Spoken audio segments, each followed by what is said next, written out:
ওই বাংলাদেশটা করতে চাই যেই বাংলাদেশে চাঁদাবাজরা আর কাউকে বিরক্ত করার দুঃসাহস দেখাবে না।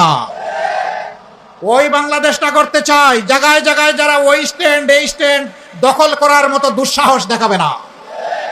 ওই বাংলাদেশটাই করতে চাই যেখানে দুর্নীতি সমস্ত সমাজকে সমুদ্রের তলে ডুবিয়ে দেবে না। জনগণের টাকা লুণ্ঠন করে বাংলাদেশ থেকে এই টাকা বিদেশের মাটিতে পাচার করে বেগম পড়া আর সিঙ্গাপুর গড়ার আর স্বপ্ন কেউ দেখবে না। সেই বাংলাদেশ আমরা করতে চাই। যে টাকা চুরি করে লুণ্ঠন করে জনগণের টাকা ব্যাংক খালি করে নিয়ে যাওয়া হয়েছে, আল্লাহ যদি আমাদেরকে সামর্থ্য দেন ওদের পেটের ভিতরে হাত ঢুকাইয়া সেই টাকা বের করে আনবো ইনশাআল্লাহ। এটি জনগণের টাকা।